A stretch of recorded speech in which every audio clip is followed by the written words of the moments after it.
The concept of the Antichrist has been a vigorous one throughout Christian history, and there are many references to it and to associated concepts both in the Bible and in subsequent ecclesiastical writings. Early church Polycarp warned the Philippians that everyone that preached false doctrine was an antichrist. Irenaeus held that Rome, the fourth prophetic kingdom, would end in a tenfold partition. The 10 divisions of the empire are the 10 horns of Daniel chapter 7 and the 10 horns in Revelation chapter 17. A little horn, which is to supplant 3 of Rome's 10 divisions, is also the still future 8th in Revelation. He identified the Antichrist with Paul's man of sin, Daniel's little horn, and John's beast of Revelation chapter 13. He sought to apply other expressions to Antichrist, such as the abomination of desolation, mentioned by Christ, and the king of a most fierce countenance, in Gabriel's explanation of the little horn of Daniel chapter 8, under the notion that the Antichrist, as a single individual, might be of Jewish origin. He fancies that the mention of Dan in Jeremiah chapter 8 verse 16, and the omission of the name from those tribes listed in Revelation chapter 7 might indicate Antichrist's tribe. He also speculated that it was very probable the Antichrist might be called Latinos, which is Greek for Latin man. Tertullian held that the Roman Empire was the restraining force written about by Paul in 2 Thessalonians chapter 2 verse 7-8. The fall of Rome and the disintegration of the 10 provinces of the Roman Empire into 10 kingdoms were to make way for the Antichrist. For the day shall not come, unless indeed the first comer falling away, he means indeed of this present empire, and that man of sin be revealed, that is to say, Antichrist, the son of perdition, who opposeth and exalteth himself above all that is called God or religion, so that he sitteth in the temple of God, affirming that he is God. Remember ye not that when I was with you, I used to tell you these things?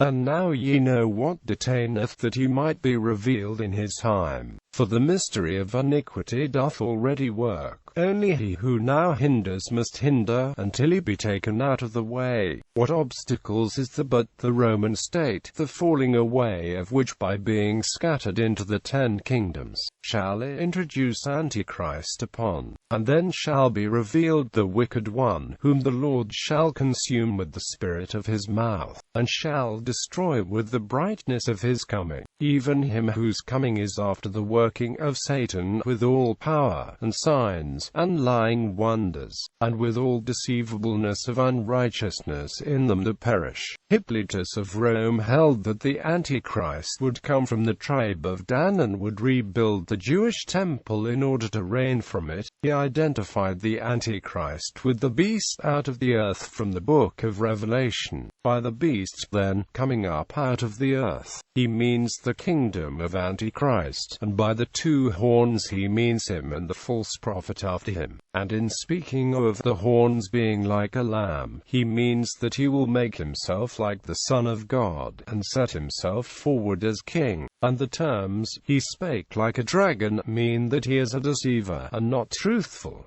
Origen refuted Celsus's view of the Antichrist. Origen utilized scriptural citations from Daniel, Paul, and the Gospels. He argued, where is the absurdity, then, in holding that there exist among men, so to speak, 2 extremes, the one of virtue, and the other of its opposite, so that the perfection of virtue dwells in the man who realizes the ideal given in Jesus, from whom there flowed to the human race a greater conversion, and healing, and amelioration, while the opposite extreme is in the man who embodies the notion of him that is named Antichrist. One of these extremes, and the best of the 2, should be styled the Son of God, on account of his preeminence, and the other, who is diametrically opposite, be termed the son of the wicked demon, and of Satan, and of the devil. And, in the next place, since evil is specially characterized by its diffusion, and attains its greatest height when it simulates the appearance of the good, for that reason are signs, and marvels, underlying miracles found to accompany evil, through the cooperation of its father the devil. Post-Nicene Christianity. Athanasius writes that Arius of Alexandria is to be associated with the Antichrist, saying, "And ever since has Arius's error been reckoned for a heresy more than ordinary, being known as Christ's foe, and harbinger of Antichrist." John Chrysostom warned against speculations and old wives' tales about the Antichrist, saying, "Let us not therefore inquire into these things." He preached that by knowing Paul's description of the Antichrist in 2 Thessalonians, Christians would avoid deception. Jerome warned that those substituting false interpretations for the actual meaning of Scripture belonged to the synagogue of the Antichrist. "He that is not of Christ is of Antichrist," he wrote to Pope Damasus I. He believed that the mystery of iniquity, written about by Paul in 2 Thessalonians chapter 2 verse 7, was already in action when everyone chatters about his views. To Jerome, the power restraining this mystery of iniquity was the Roman Empire, but as it fell this restraining force was removed. He warned a noble woman of Gaul, "He that letteth is taken out of the way, and yet we do not realize that Antichrist is near. Yes, Antichrist is near, whom the Lord Jesus Christ shall consume with the spirit of his mouth." Quote, "Woe unto them," he cries, "that are with child, unto them that give suck in those days." Savage tribes in countless numbers have overrun all parts of Gaul. The whole country between the Alps and the Pyrenees, between the Rhine and the ocean, has been laid waste by hordes of Quadi, Vandals, Sarmatians, Alans, Gepids, Heruls, Saxons, Burgundians, Alemanni, and, alas, for the commonweal, even Pannonians. In his commentary on Daniel, he noted, "Let us not follow the opinion of some commentators and suppose him to be either the devil or some demon, but rather one of the human race, in whom Satan will wholly take up his residence in bodily form." Quote, "Instead of rebuilding the Jewish temple to reign from, Jerome thought the Antichrist sat in God's temple inasmuch as he made himself out to be like God." Quote, he refuted Porphyry's idea that the little horn mentioned in Daniel chapter 7 was Antiochus Epiphanes by noting that the little horn is defeated by an eternal, universal ruler right before the final judgment.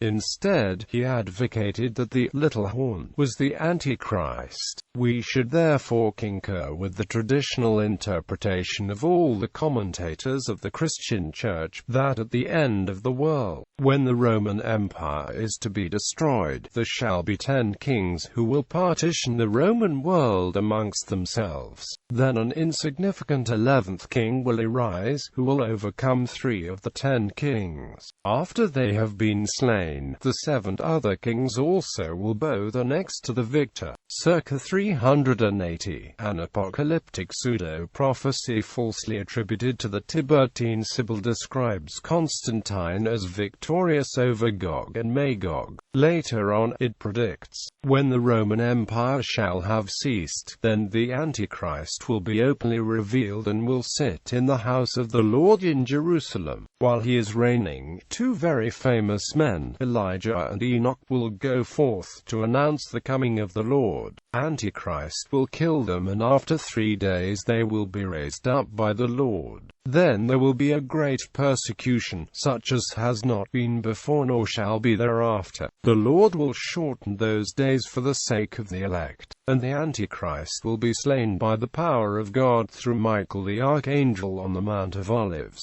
Augustine of Hippo wrote, "It is uncertain in what temple shall sit, whether in the ruin of the temple which was built by Solomon, or in the church Archbishop Arnulf of Reims accused Pope John XV in A.D. 991, "Are any bold enough to maintain that the priests of the Lord all over the world are to take the law from monsters of guilt like these men, branded with ignominy, illiterate men, and ignorant alike of things human and divine? If, Holy Fathers, we are bound to weigh in the balance the lives, the morals, and the attainments of the humblest candidate for the priestly office, how much more ought we to look to the fitness of him who aspires to be the Lord and Master of all priests? Yet how would it fare with us, if it should happen that the man the most deficient in all these virtues, unworthy of the lowest place in the priesthood, should be chosen to fill the highest place of all? What would you say of such a one, when you see him sitting upon the throne glittering in purple and gold? Must he not be the Antichrist, sitting in the temple of God and showing himself as God?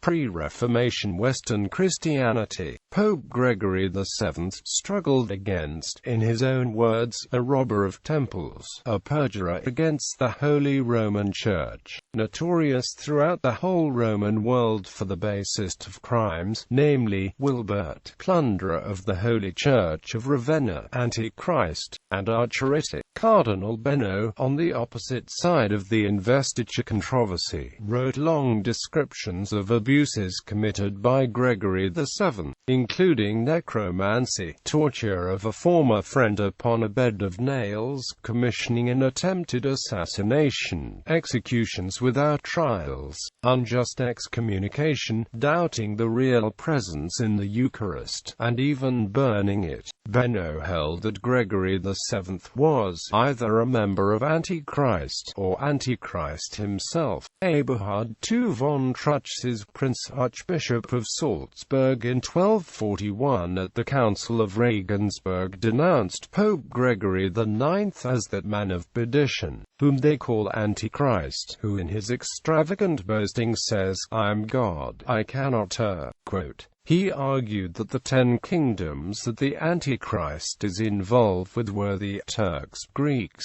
Egyptians, Africans, Spaniards, French, English, Germans, Sicilians, and Italians who now occupy the provinces of Rome. Quote, he held that the papacy was the little horn of Daniel chapter 7 verse 8. A little horn has grown up with eyes and mouth speaking great things, which is reducing 3 of these kingdoms, i.e., Sicily, Italy, and Germany, to subserviency, is persecuting the people of Christ and the saints of God with intolerable opposition, is confounding things human and divine, and is attempting things unutterable, execrable.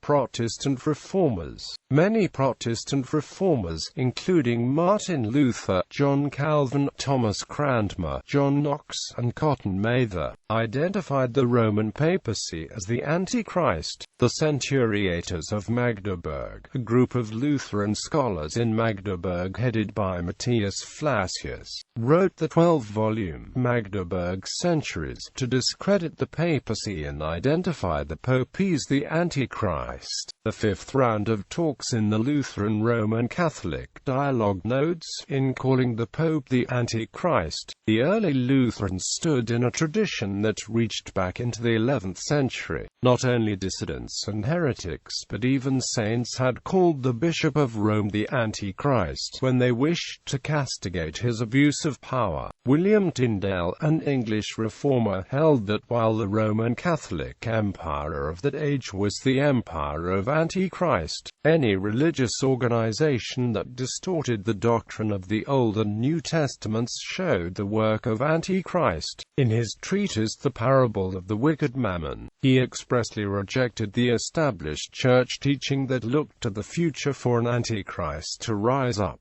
and he taught that Antichrist is a present spiritual force that will be with us until the end of the age under different religious disguises from time to time. Tyndale's translation of 2 Thessalonians, chapter 2, concerning the man of sin, reflected his understanding, but was significantly amended by later revises, including the King James Bible Committee. Counter-Reformation. The view of futurism, a product of the Counter-Reformation, was advanced beginning in the 16th century in response to the identification of the papacy as Antichrist. Francisco Ribera, a Jesuit priest, developed this theory in Sacram Beati Ioanni Apostolian Evangelis de Apocalypse and Commentary.